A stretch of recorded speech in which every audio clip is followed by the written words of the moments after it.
and Austin. Welcome to MICCA's meeting series of meeting the candidates for 2022.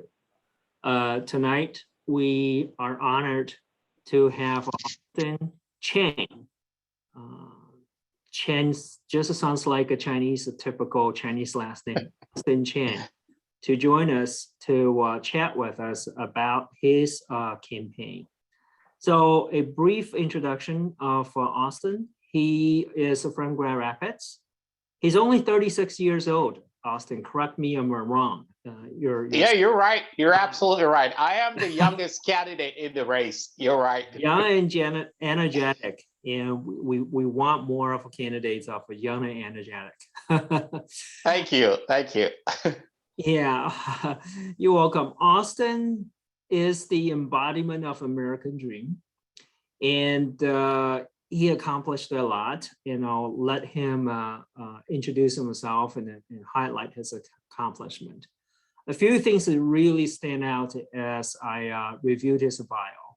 He's a graduate of the School of Law at the University of Birmingham, England. And he moved, I'll say, he raised over $200,000 in funding for his first startup in England, and then he expanded it to San Jose in California. He created a waving in social networking environment in 2011. If Austin, you want to, you can kind of briefly talk about that. He is the first Republican candidate for governor of Michigan. And he started his campaign as early as in March 2020, almost 2 years ago. And he's the first candidate for governor to travel to all 83 counties in Michigan in more than 30 to 40 years. So that's quite a bit of accomplishment. He visited small business, farmers, families, and sheriffs, and in uploading his picture on the Facebook page. So I'll let Austin talk about this experience of engaging everyday citizen. So with that, without further ado, Austin, mic is yours. All right. Thank you very much, everyone. I am very happy to be here talking with you. I'm very honored. And when this invitation was sent to me, and my campaign manager let me know, I said, yeah, absolutely, I want to do this. Let it put me on immediately. I'm a very simple person. I am an American immigrant, just like most of you might be. I love this country. I've served this country, and I have been decorated as a military veteran. I love my country very much. I am the youngest candidate in the race. I wasn't born here, but I have the American spirit. I am energetic, I'm charismatic, and I love Michigan. Michigan is the most beautiful state in the union. So my story didn't begin here. My story began halfway across the world in West Africa before my family moved over to England. And then in England, we moved over here. Now in England, I got my education at the University of Birmingham. I'm a very confident person. When I put my mind to something, I go ahead and do it. And over there in England, after I graduated from college, of course, that was in the middle of the recession. I graduated in 2007 from the School of Law. And by 2008, the big recession hit. So what was I gonna do? I went down to London and I met this business owner who had 117 properties in central London. I worked for him for a while. And after that, I started my own business. Now, it was when I started my own business, I decided to work with how to create a way to connect people online. And when you first meet someone online, what would be the first reaction? What would be your first interaction with that person? At that time, not many people were responding very well to people just sending them a message very directly over social media. So I created this algorithm that allowed people to, first of all, use real life interactions to connect with people on social media. And the first thing that came to me was, when you see someone, if you don't even if you don't know them, most of the time you wave to the person, and that's usually like a very welcoming way to get to know someone. And then from there, you see how the person reacts, and then you take it from there. That's how I came up with that concept. Now, when I created that, of course, shortly after that, I got quite a bit of funding that Mike just talked about. And that funding allowed me to expand that business until I was in San Jose in California. Now, at the same time, my family had already moved over here to Grand Rapids. So we're from Grand Rapids now. This has been our home since 2008. So when we came here in Grand Rapids, West Michigan, we're a very conservative family. And we hold very dearly, the values of conservatism. So it was one of the deciding factors that made us move over here to West Michigan. And we've been established here in West Michigan for over a decade now. And my whole family is here. My wife is here. I bought my home here, and my whole families, they're all here. We love Michigan, especially, the warm welcome that Michigan extended to us. Now, of course, here in Michigan, I was here just as an ordinary citizen, just minding my own business and just living my own life, running a small business. My wife and I, we have 3 beautiful kids, as you just put up there. That's thank you. That's a beautiful picture. I like that.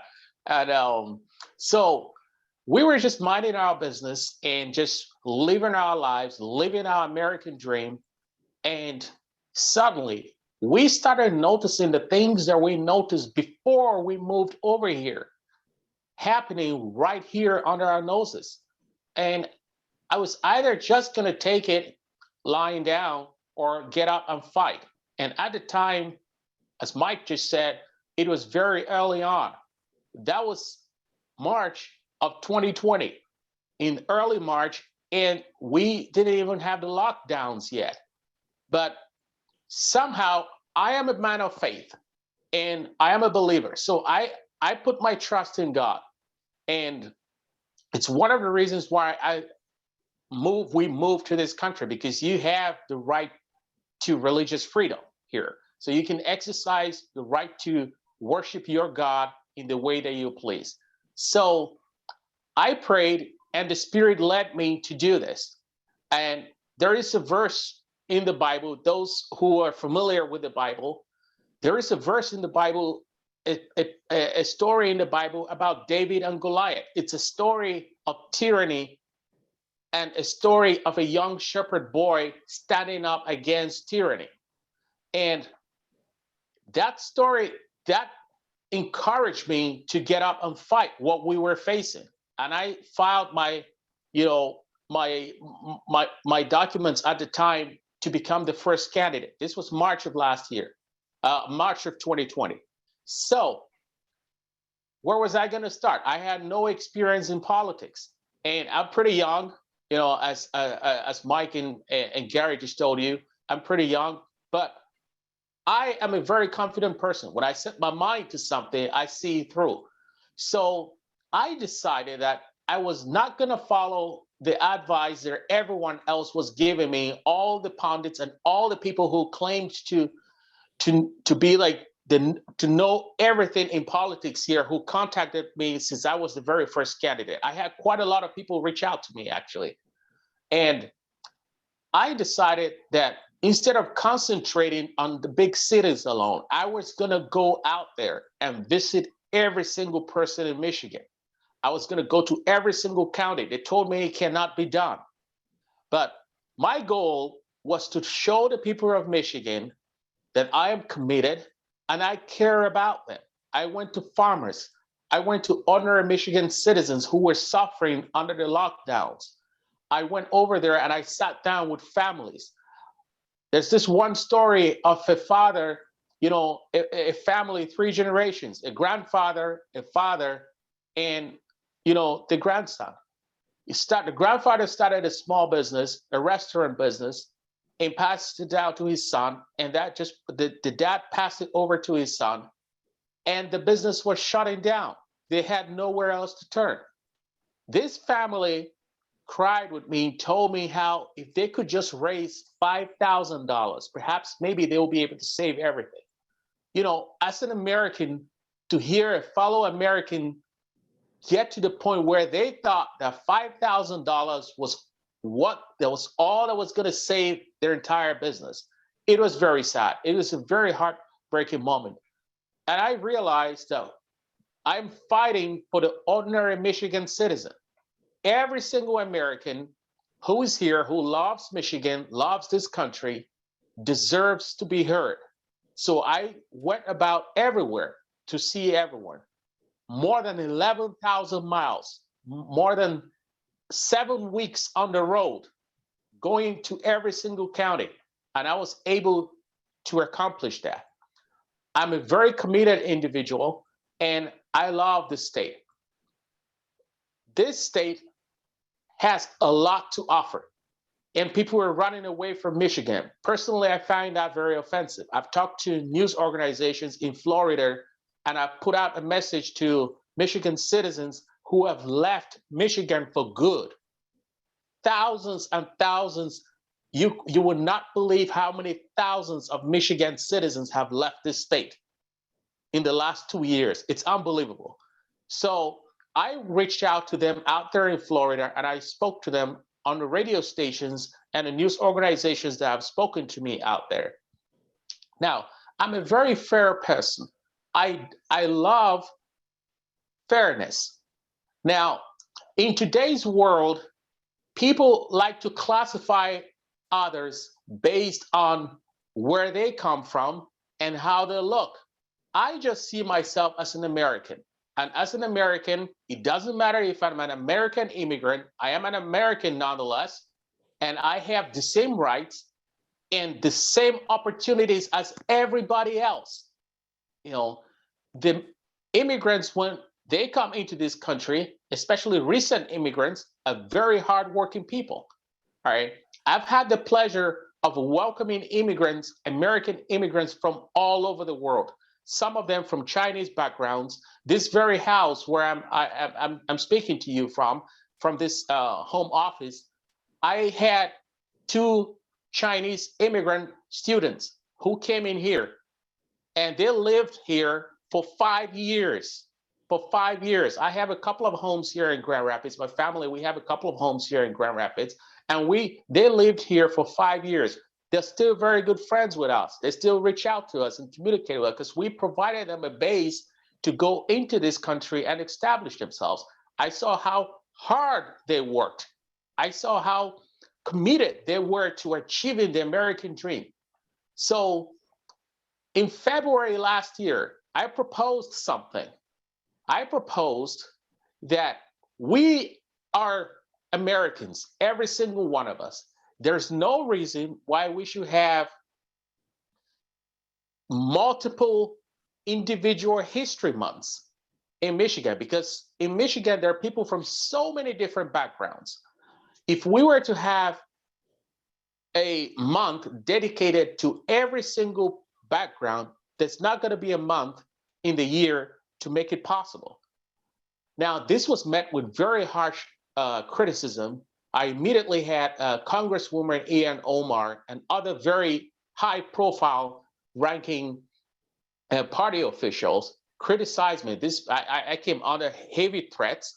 I've received multiple death threats on my family. And you see, my family is pretty young. So I was glad to have like multiple security, like, 25 people who were armed and were ready to protect my family. I'm very grateful to the people who did that, and I appreciate it. Now, this is the situation that our country is in right now. And I am here as a very young American fighting to make sure that every single person has the same opportunity. All right. Let's see ourselves only as Americans. Enough of all this divide. I'm not for people calling themselves special names, I'm requiring special treatment. I've never asked for special treatment. I work very hard, and everything that I have earned, I've worked very hard for it. I expect that everyone should go out there and do the same. So that's why my policies are all about a free country, free economy, for us to enjoy the reasons why we all came here. We do not want to be here and then suddenly have the same things happening here like they were happening where we came from. So I'm not going to let that happen. And I know that there are a lot of Americans out there just like myself who are not going to sit by and let that happen. But this campaign, I have taken a leadership role. I've invited all the other candidates. I've brought everyone together. My goal is for the people of Michigan to have a good governor. Now, you must have, I think from the email that I received from my campaign manager, they said that you've spoken to other candidates before me. Great. I encourage you to speak to all the candidates, because when you make your choice, I want you to make a choice knowing that the person who is going to be governor has to be a conservative and a person who cares and loves the people of Michigan, nothing else. That is what it should be. And you should look at the people who have demonstrated that. That's what I encourage you all to do. Thank you very much.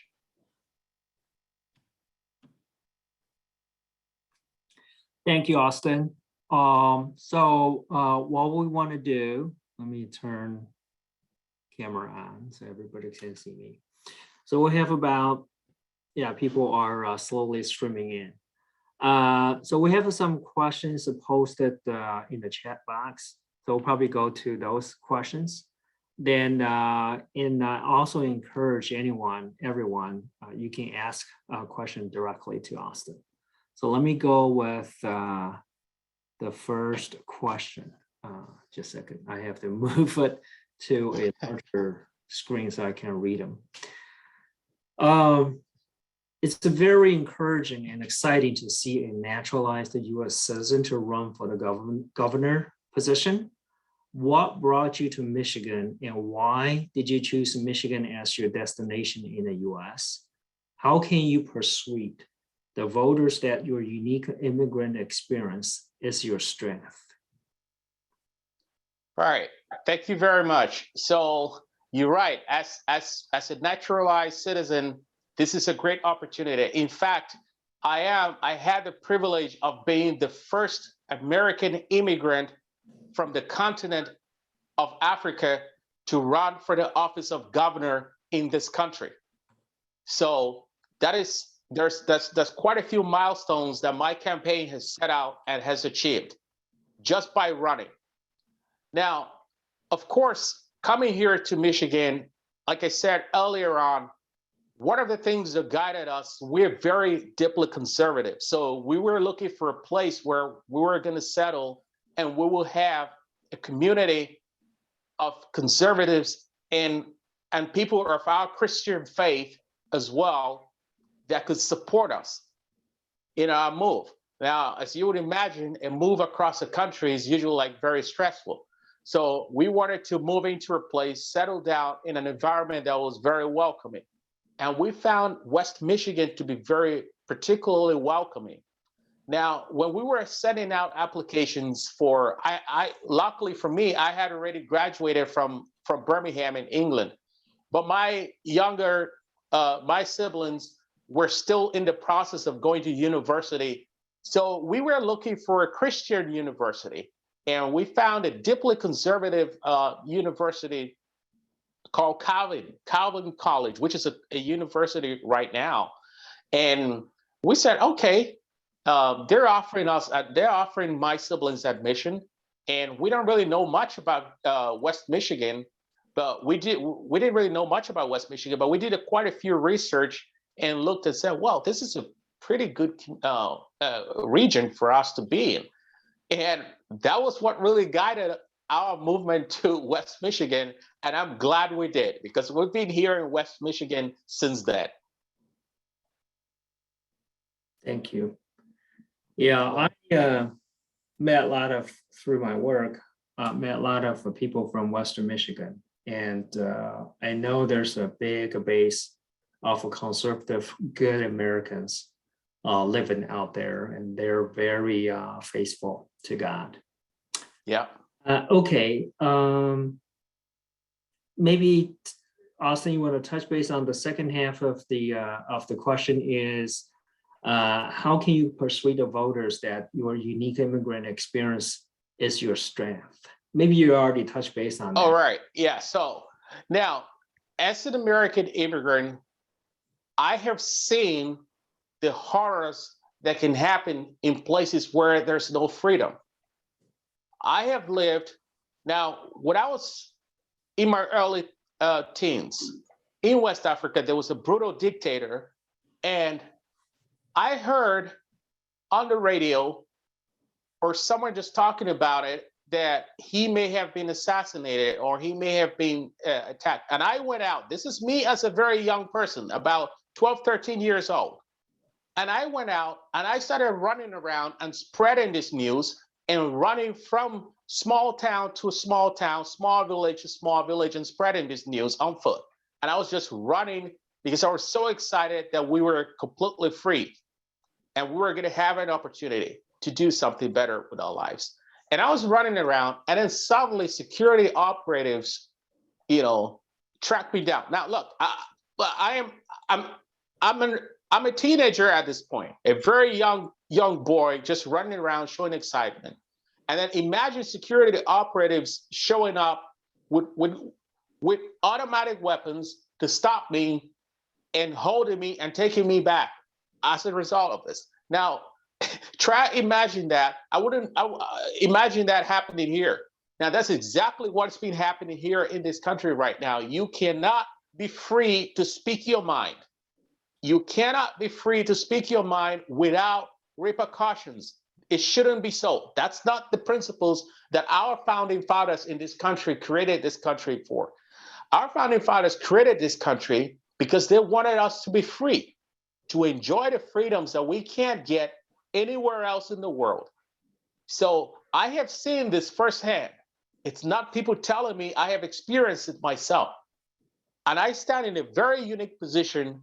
I'm not, like I said, I'm not asking for handouts. I put in the work. As young as I am, the youngest candidate in the race, I've shown you that I can go out there and achieve goals. All the people that have raised millions and millions of dollars, none of them has gone to, all of them have gone to only a couple counties. I've been to every single county in Michigan. I care about the people of Michigan. I love this state. And that's how I'm going to continue to fight. My approach to this campaign should show that even as an American immigrant, I still love my state and I love my country. And I'm working a lot harder than people who feel that they should be entitled to that position. There are people who may come to you and tell you that they have the name recognition and they have the money. So they're basically telling you that vote for me because a couple of people know me and I have money. They're not telling you that I'm willing to work and put in the work for the Michigan citizen. They're not telling you that they're willing to get into their car and move around the whole state more than 11,000 miles in 7 weeks and speak to ordinary Michigan citizens, meet them in their farms, meet them at their small businesses, meet them at their homes, go everywhere and speak to people.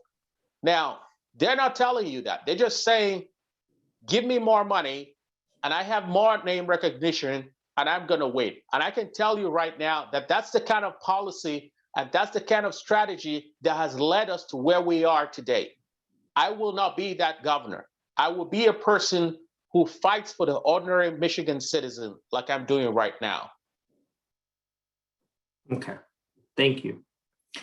We have 2 more questions. Before I do that, I'm going to just ask the ones who asked the question. Do you want to ask Austin directly through Zoom, or you prefer me read the question for you? Give me some hint. 瑞华. All right. Yeah, okay. I can ask a question. Okay.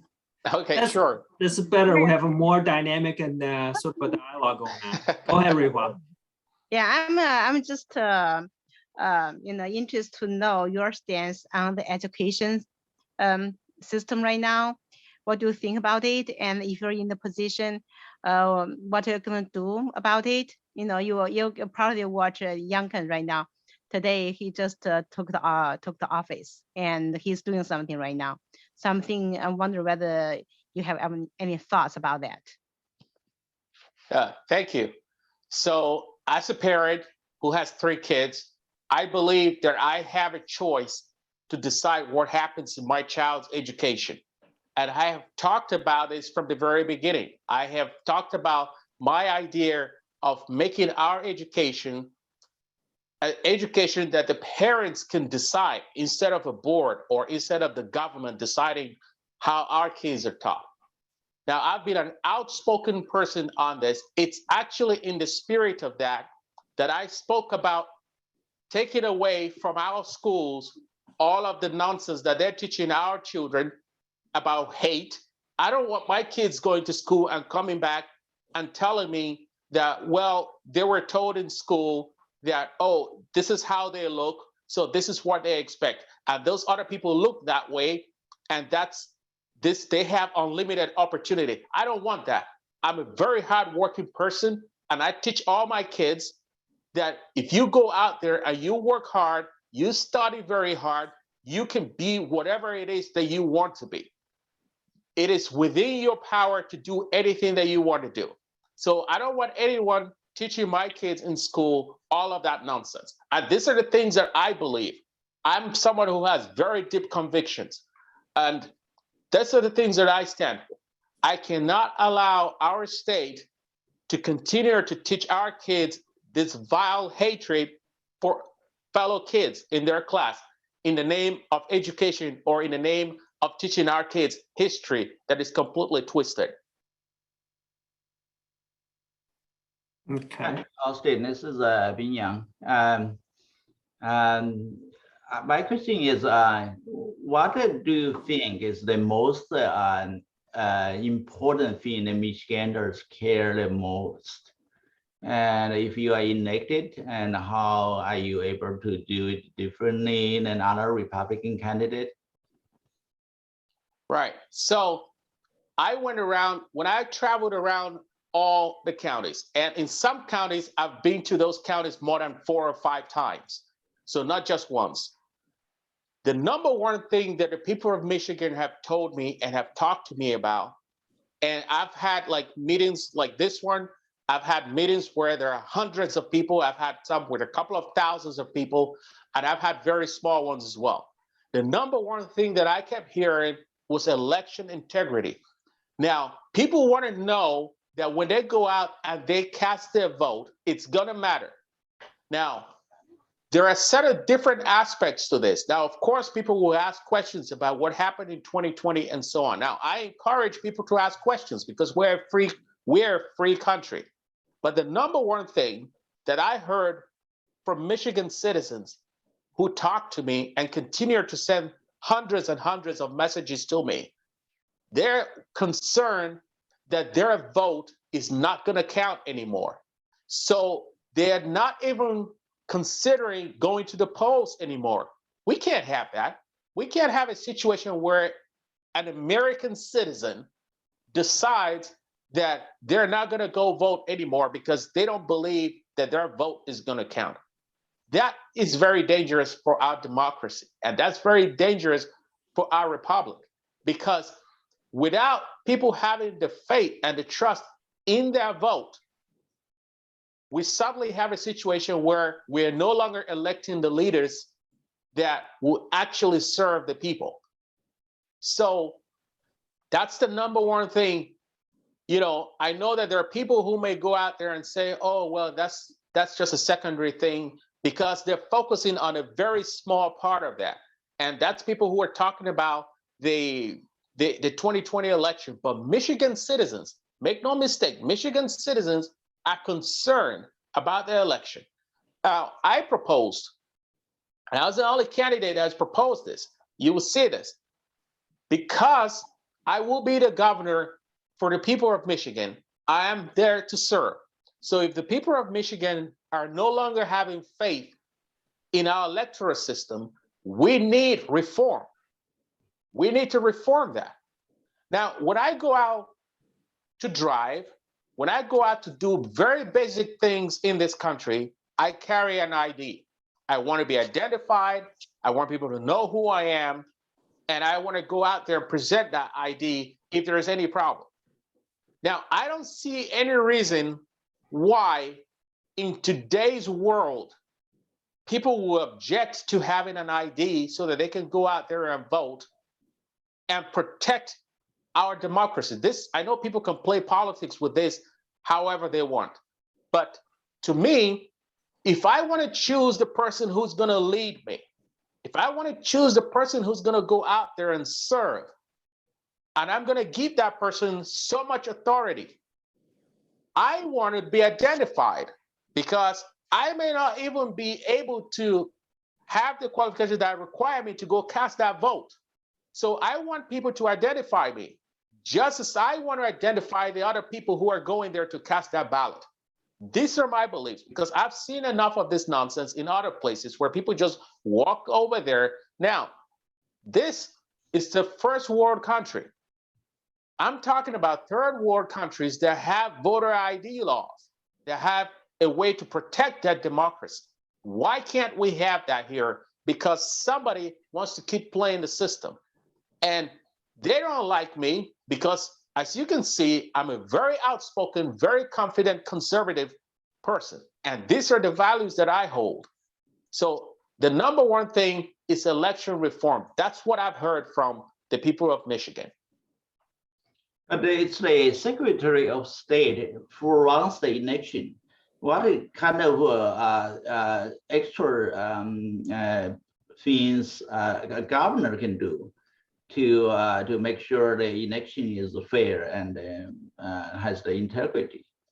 Okay, so one of the first and number one thing that the governor can do is, the people of Michigan no longer trust that using those machines that were used in the 2020 election. Now, this is, I say this rightly or wrongly, regardless of whether there was fraud or not. People have questions and they have doubts.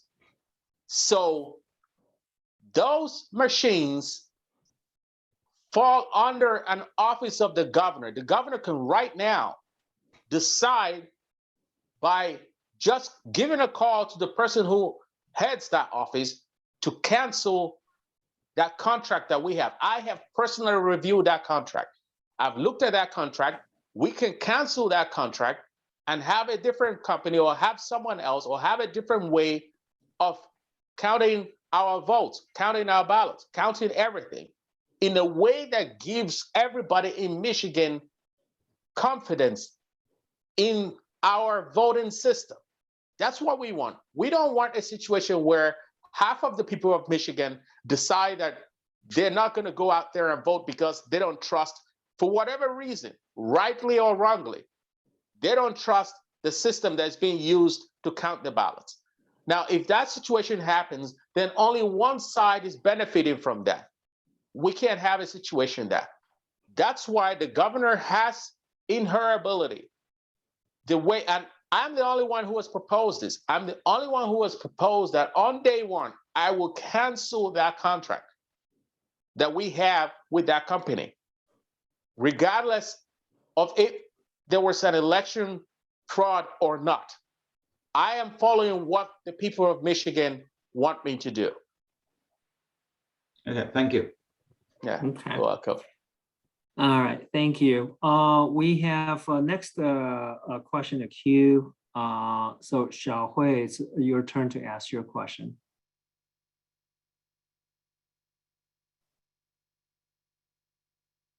Okay. Sorry, my microphone, I couldn't unmute it. Sorry. Okay. That's okay. So, yeah, that happens in these online meetings. So, hi, Augustine. Thank you for your messages. And I have a question about your what is your campaign focus that, to make you stand out among the multiple candidates? And also some, we learned some candidates, they have business experience, some have public service experience. And what is yours? Right. Now, the number one thing is I care about the people of Michigan, and I have demonstrated that. I've demonstrated that more than the people who have come into this race claiming to have the name recognition or claiming to have the money. Now, I encourage you to research every candidate and don't just vote the candidate because they say that they have the money or name recognition. Now, I've put in the hard work, and I continue to put in the hard work to work for the ordinary people of Michigan. I have business experience. I've run multiple businesses, like I mentioned at the very beginning, and I've run small businesses. I currently run a small business as well. And with that experience, I know that for a business to thrive, a business needs an environment where they can compete fairly. You can't have a situation where you say some businesses are non-essential and others that are selling the same products continue to make money, killing the small businesses. Now, we know that this state survives because small businesses thrive. That's what happens.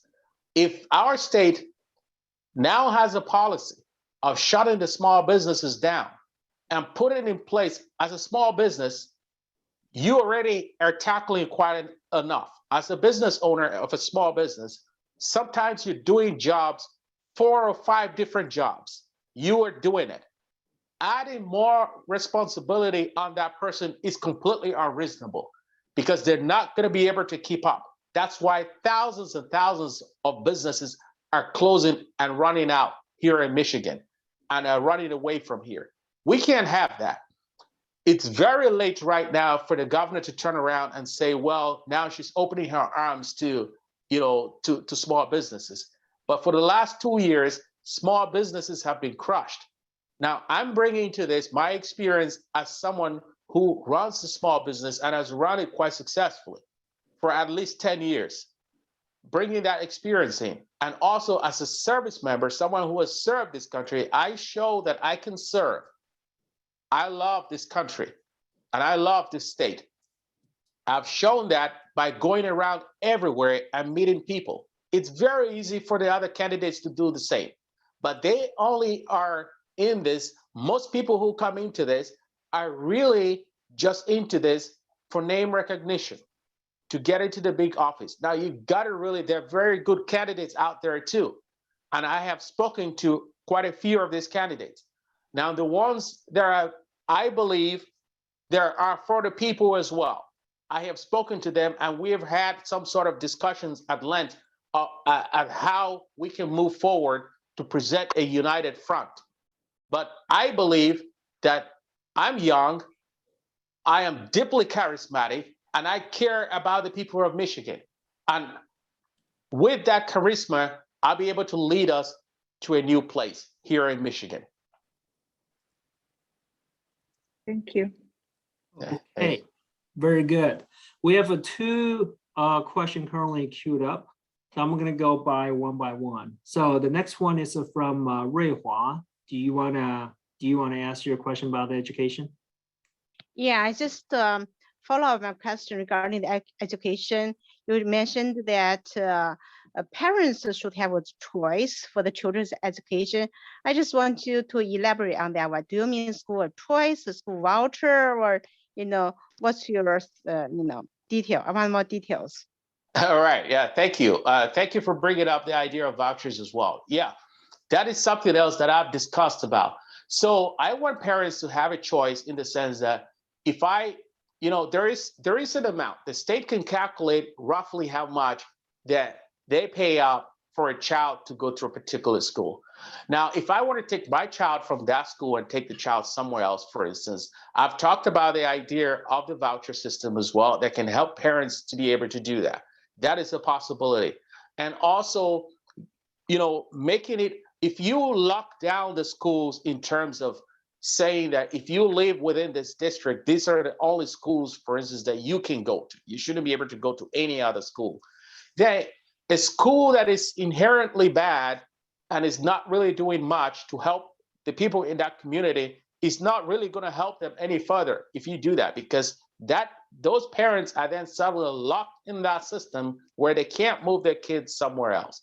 Now, these are the things that I'm proposing, because this is more freedom to the parent.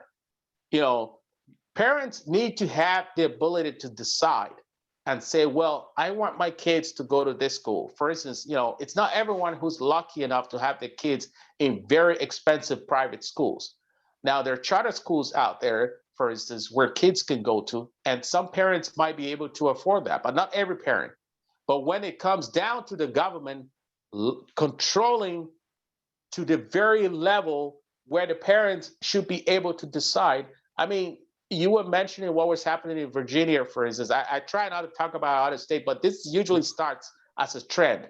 And you see a situation whereby you have a governor and you have someone in that state, in that position, who actually believes that parents shouldn't have a say, you know, in what happens in their kids' lives in school, and school boards should.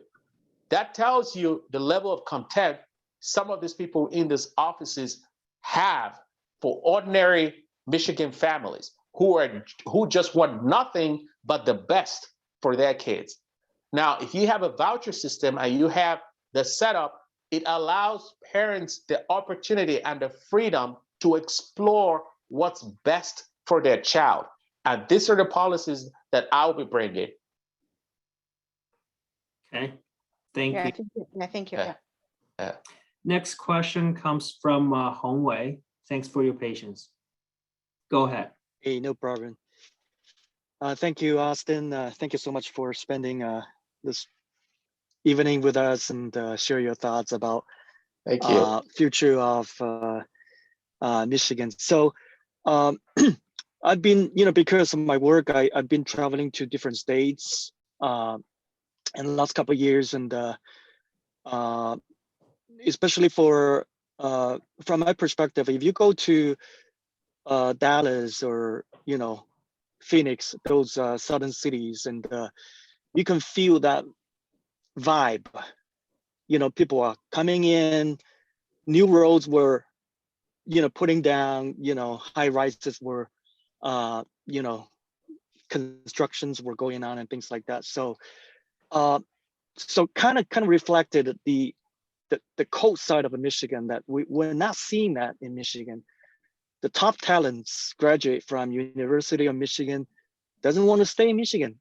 They just go out and look for better job and wherever that's offering right now, typically in southern cities and southern states or coastal states. So as a candidate of the governor, what do you see the path for Michigan to grow in terms of economy, and how do we attract more investors and top talents come to Michigan? And what do you see from a governor's perspective? What's the advantage we have right now, and what's lacking in order to make another booming economy in Michigan? What's your view on those questions? Right, thank you. Now, you're right. It's very sad that young people are leaving Michigan, and they're leaving Michigan in numbers. Yeah, it's no exaggeration what you just said. When people graduate, when young people graduate here at Michigan, they can't wait to leave. They want to go over to California. They want to go over to the southern states. They want to go anywhere but Michigan. Right. Now, I've seen this trend. Now, one of the principal things that I've identified here is, one, the lack of leadership, and also the endemic corruption that is going on here in Lansing. Now, when we elect officials here in Michigan, the things that they come to us and ask us to elect them, when they come to us and ask us to elect them, the things that they present to us we need to be very careful. That's why I said, when someone comes to you and says, vote for me because I have name recognition, vote for me because I'm raising a lot of money, but they're not actually talking to you about their policy and what they're going to do to get rid of the corruption that has made every single Michigan citizen fed up and just wants to leave and go somewhere else. Now, of course, you don't know where they're getting that money from. All of the millions and millions of money that is getting poured into their campaigns, you don't know where that's coming from. But I can tell you that that money is coming from very, very corrupt individuals who don't want anything to change here in Michigan. I've had the opportunity of working in the Bay Area. You know, as I mentioned earlier, when I started my small business in England, in London, and suddenly expanded to the Bay Area, I've seen the charisma that young people have out there. There's no reason why the people here in Michigan, the young people here in Michigan, shouldn't have the same. In fact, they do have the same charisma. It's just that they don't have the opportunity. So when they look around, they look at the top and they see a governor who is inherently corrupt. They look through the whole house and they look at the whole system, and the whole system is so corrupt. It's overwhelming for a young person who is just coming out of university to try and comprehend that. The easiest thing for them to do is to go somewhere else where they can understand what's really going on. And like you said, you're right. When they go somewhere, they see the economy booming, they see new roads being constructed instead of and I traveled by car. I didn't fly everywhere. When I traveled to all 83 counties in Michigan, our roads are unimaginably bad.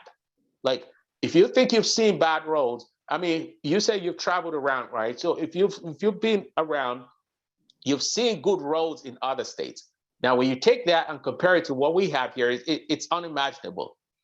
My goal is to lead with charisma, bring in the innovative businesses. There are small businesses that are thriving in these other places, make it competitive, cut our business tax rates, allow entrepreneurs and small businesses to come set up here. If you cut that down, businesses want to make a profit. So they're going to want to come to Michigan. And when more businesses come, more employment and more boom. So then you suddenly have the things that you just talked about that are happening in other states and now happening here. But that's also another reason why my campaign has sent like shockwaves throughout Michigan and throughout the whole country, because no one expected an ordinary person just like me to be doing so well in this campaign. They just thought that I was not going to get any coverage, but suddenly news of what I'm doing has spread across the whole country and has spread even beyond this country to Europe and in Africa and all across the globe. Just this little campaign that I started here. Now, that's the sort of charisma that we need. We need that sort of charisma here in Michigan, where young people can feel, as a young person, I'm the youngest candidate in this race. Young people can feel that, yes, there's someone out there who understands them and represents them and can fight for them. And they see that in me. When they go out there and they read about my inventing waving in the social media, they understand that this is someone of their generation and this person reasons like them. They understand that I'll be able to identify very small businesses and give them tax breaks that some of the other people may have zero idea what it is.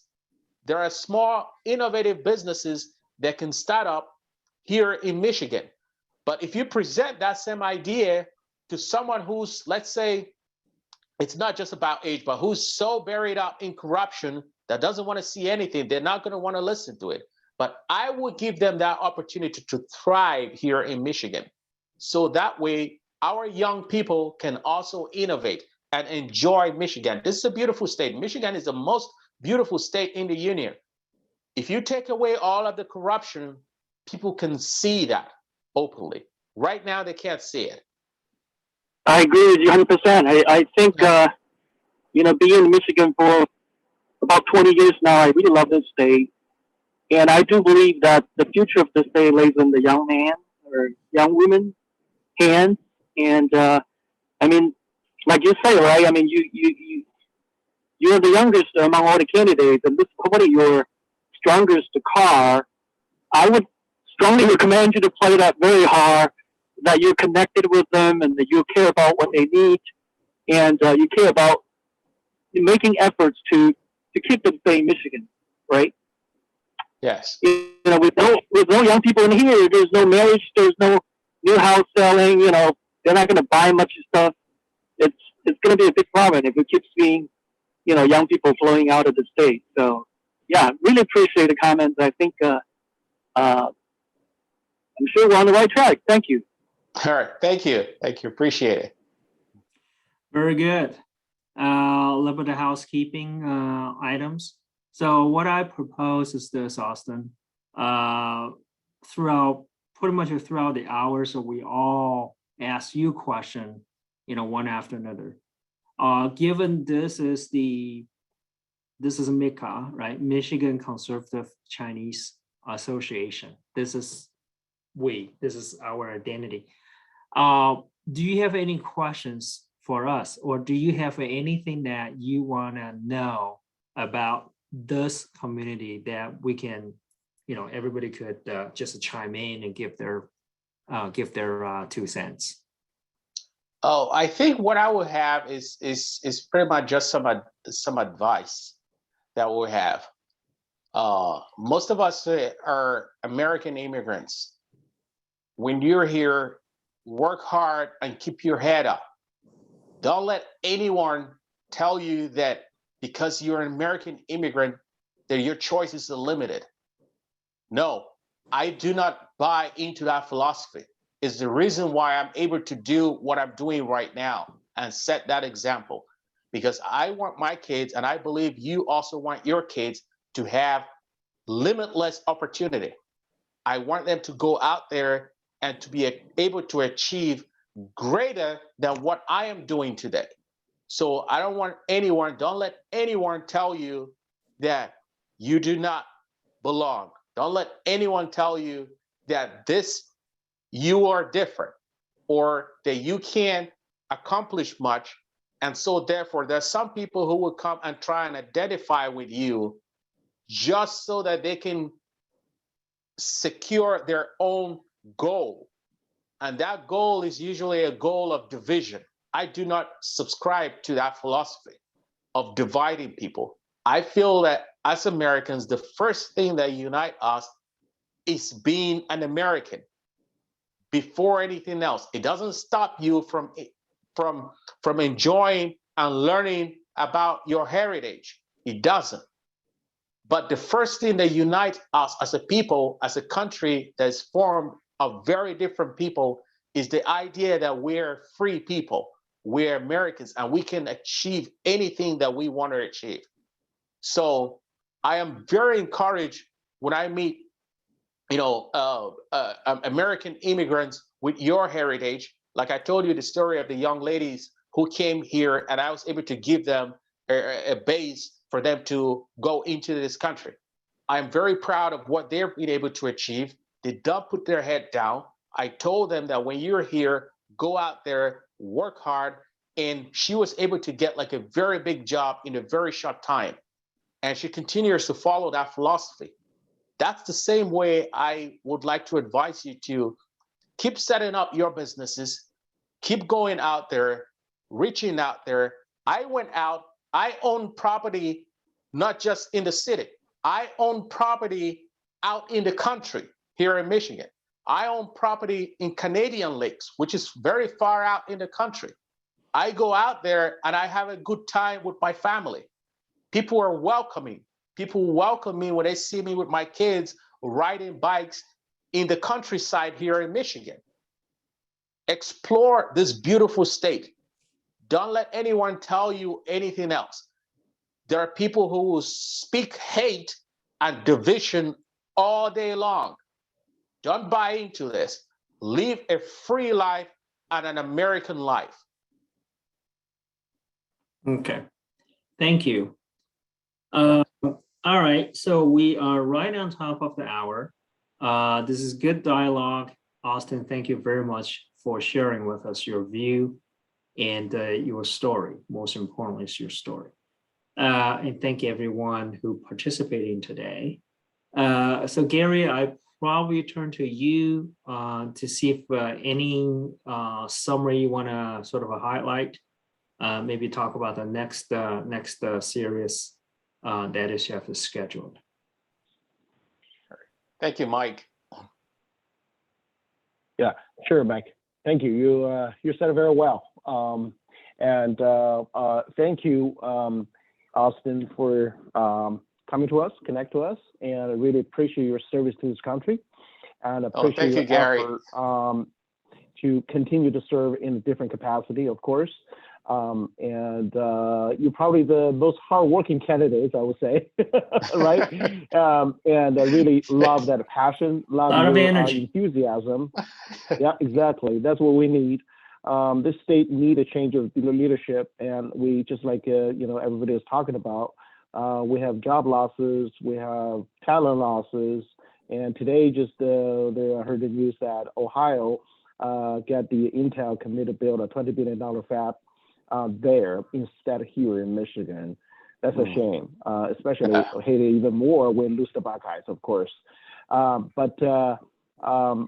we need a new leadership that can take our state to the right direction. Appreciate your great effort, and that's great to see your energy here too. So thank you so much. Thank you. Best wishes for you in the coming endorsement convention and your campaign. And thank you every participant coming in on a Saturday evening to join us. And our next meeting, yes, so a little announcement here, just next meeting will be Wednesday the 19th. And that would be the gubernatorial candidate, Captain Michael Brown. So one of your competitors too. So, but I want to get everybody here to meet us, and so we can hear every candidate talking about their campaign, their proposals, their strengths, and I'd love to hear that. That's great.